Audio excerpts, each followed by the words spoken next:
బులెటిన్లో మరో బ్రేకింగ్ చూస్తున్నాం. అసెంబ్లీ ఎన్నికల నేపథ్యంలో ఎన్నికల సంఘం చర్యలకు ఉపక్రమించింది. 3 పోలీస్ కమిషనర్లు, 4 జిల్లాల కలెక్టర్లు, 10 జిల్లాల ఎస్పీలను బదిలీ చేసింది. రవాణా శాఖ కార్యదర్శి, ఎక్సైజ్ డైరెక్టర్, వాణిజ్య పన్నుల కమిషనర్లు పక్కన పెట్టింది. ఇటీవల జరిగిన సమీక్షలో ఈసీ ఆయా అధికారులు పనితీరును పరిశీలించింది. పనితీరు సంతృప్తికరంగా లేదని భావించిన వారిపై బదిలీ వేటు వేయాలని నిర్ణయించింది. తెలంగాణలో పలువురు నాన్ కేడర్ అధికారులకు జిల్లా ఇన్ఛార్జీలుగా కీలక పోస్టులు ఉండడం, ఐఏఎస్లు, ఐపీఎస్ అధికారుల ప్రాధాన్యం లేని పోస్టులు ఉండటాన్ని కూడా ఈసీ పరిగణలోకి తీసుకుంది. మునుగోడు ఉప ఎన్నిక సందర్భంగా పెద్ద ఎత్తున జరిగిన మద్యం, డబ్బు పంపిణీ, అధికార దుర్వినియోగం తదితర అంశాలను కూడా ఈసీ తీవ్రంగా తీసుకున్నదని పేర్కొంది. తెలంగాణలో పాటు ఎన్నికలు జరగనున్న ఇతర రాష్ట్రాలను ఉన్నతాధికారులను బదిలీ చేస్తూ ఈసీ నిన్న ఆదేశాలు జారీ చేసింది. ఖాళీ అయిన స్థానాల్లో కొత్త అధికారుల పేర్లను సూచిస్తూ గురువారం సాయంత్రం 5 గంటలలోపు జాబితా పంపించాలని ఆయా రాష్ట్రాల ప్రభుత్వాలను ఆదేశించింది.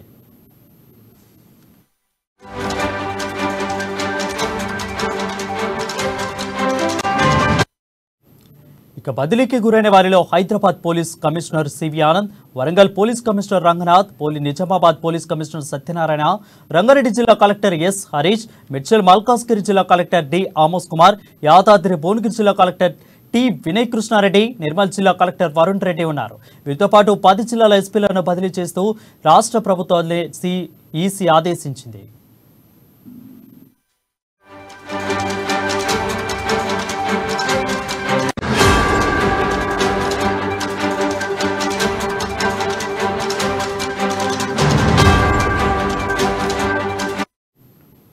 ఇక సూర్యాపేట రాజేంద్ర ప్రసాద్, మహబూబాబాద్ చంద్రమోహన్, భూపాలపల్లి కరుణాకర్, అదేవిధంగా మహబూబ్నగర్ నరసింహ, నారాయణపేట వెంకటేశ్వర్లు, సంగారెడ్డి రమణ్ కుమార్, కామారెడ్డి శ్రీనివాస్ రెడ్డి, అదేవిధంగా నాగర్ కర్నూల్ మనోహర్, జగిత్యాల భాస్కర్, గద్వాల్ సృజన, రాష్ట్ర వాణిజ్య పన్నుల కమిషనర్, ఎక్సైజ్ శాఖ డైరెక్టర్ ఎండి ముషారఫ్ అలీ ఫరూకా, రవాణా శాఖ కార్యదర్శి కె శ్రీనివాసులను కూడా బదిలీ చేయాలని ఈసీ ఆదేశించింది.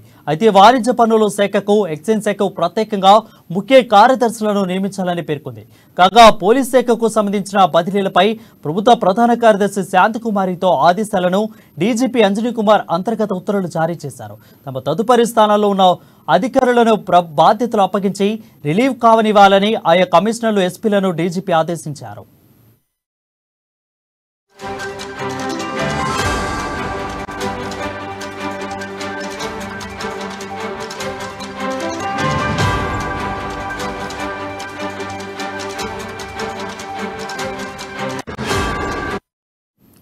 ఇక ఇటీవల రాష్ట్రంలో పర్యటించిన కేంద్ర ఎన్నికల కమిషన్ అధికారులకు రాజకీయ పార్టీల నుంచి ఫిర్యాదులు వెలువెత్తాయి. అధికార బీఆర్ఎస్ కు వంత పాడుతున్న వారిని బదిలీ చేయాలని కాంగ్రెస్ కోరింది. ఈ మేరకు ఆధారాలను కూడా అందించింది. రాష్ట్ర బీజేపీ నేతలు కూడా కొందరు అధికారులపై ఫిర్యాదు చేశారు.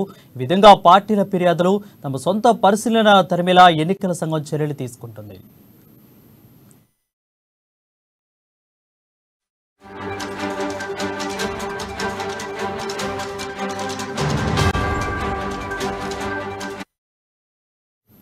ఒకేసారి ఇంతమంది ఉన్నతాధికారులను బదిలీ చేయాలంటూ ఈసీ ఆదేశించడం అధికార బీఆర్ఎస్ కు భారీ కుదుపు అన్న చర్చ జరుగుతుంది. మరోవైపు ఈసీ నిర్ణయం పట్ల టీపీసీసీ సీనియర్ ఉపాధ్యక్షులు నిరంజన్ హర్షం వ్యక్తం చేశారు. అధికార పార్టీకి వత్తాసు పలికే అధికారులు ఇకనైనా తమ పని విధానాన్ని మార్చుకుంటారని ఆశిస్తున్నామన్నారు. మరోవైపు అధికార బదిలీలు ప్రక్రియ కొనసాగుతున్నదని, ప్రస్తుతం జరిగింది మొదటి విడతేనన్న ప్రచారం జరుగుతుంది. ఇటీవల రాష్ట్ర పర్యటనకు వచ్చిన కేంద్ర ఎన్నికల కమిషనర్ రాజీవ్ కుమార్ కొందరు అధికారులు ఏకపక్షంగా వ్యవహరిస్తున్నట్లు తమ దృష్టికి వచ్చిందని మీడియాకు చెప్పారు. ఈ నేపథ్యంలోనే బదిలీల పర్వం మొదలు కావడం గమనార్హంగా మారింది.